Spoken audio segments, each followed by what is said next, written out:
Halo teman-teman, perkenalkan nama lengkap saya Fabiana Lucia Paitobin dari Prodi Teknologi Pangan semester 2 Politeknik Pertanian Negeri Kupang.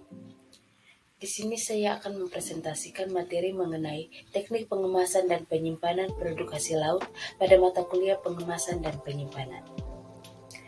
Yang pertama, sifat dan karakteristik hasil laut. Yang pertama, perishable food atau daya ikat air. Yang kedua, tekstur berupa elastis, padat, jika ditekan tidak berbekas keras dan zat kapur. Yang ketiga, kulit dan lendir, meliputi warna mengkilap, lendir transparan. Yang keempat, kukit tidak pecah, daging melekat pada tulang. Yang kelima, bahan organik, meliputi media yang baik untuk MO. Yang keenam, beda spesies, meliputi beda warna daging, beda tekstur, dan beda bau. Yang ketujuh, kandungan gizi tinggi berupa protein, asam amino, lemak, dan mineral. Yang kedelapan, bau segar dan khas. Yang kesembilan, harus segera ditangani pendingin atau pembekuan. Faktor kerusakan produk hasil laut. Faktor internal, biologis. Yang pertama, jenis dan ukuran ikan. Yang kedua, kandungan lemak, teroksida tengik, dan busuk. Yang ketiga, aktivitas enzim tidak terkendali, amoniak, dan amis. Yang keempat, aktivitas mikrobia hilang, hilangnya batas pencegah, lendir pekat, bergetah, warna berubah, dan berbau.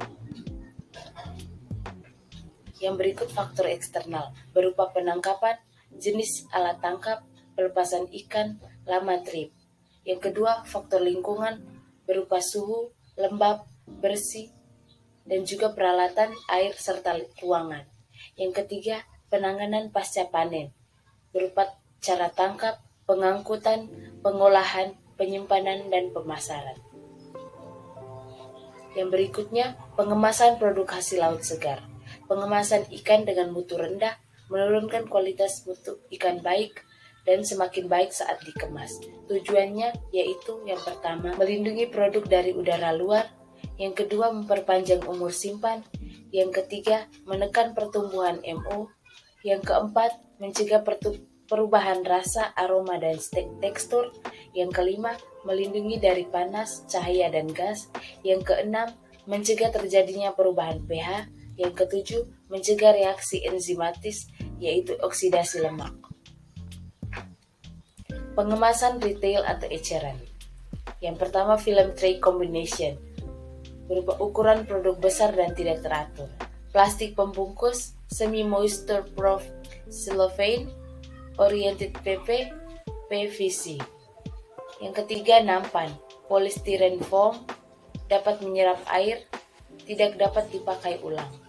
Yang keempat, kemasan jangka panjang, berupa vakum, PP, polyester.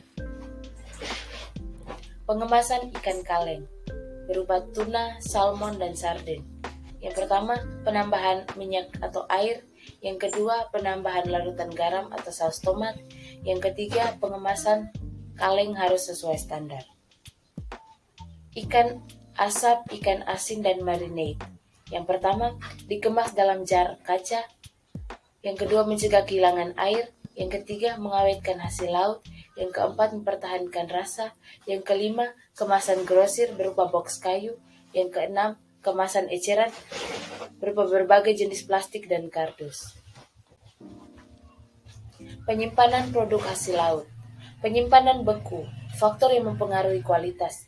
Yang pertama, kehilangan air. Yang kedua, oksidasi. Yang ketiga, ketengikan.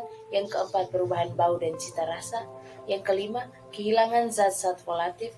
Yang keenam, aktivitas enzim. Yang ketujuh, kehilangan vitamin. Persyaratan pengemasan produk beku. Yang pertama, cukup fleksibel, tidak rapuh pada saat dingin, tidak rusak pada penyimpanan dingin, tahan terhadap tusukan, tahan uap air, tidak dapat dilalui oksigen, mudah diisi. Contohnya, polistilen, wax, karton berlapis, kertas minyak, overwrap karton, overwrap cellophane filler. Pengemasan selama pengangkutan. Prinsipnya, transportasi harus cepat sampai ke pasar. Jenis kemasan yang digunakan berupa box kayu ditambah es, karton gelombang tetap kaku pada saat basah, karton gelombang plus wax plus pelapisan bagian luar, karton gelombang plus lapisan busa, karton plus polistiren. Demikian materi mengenai pengemasan produk hasil laut yang bisa saya sampaikan. Semoga bermanfaat bagi teman-teman.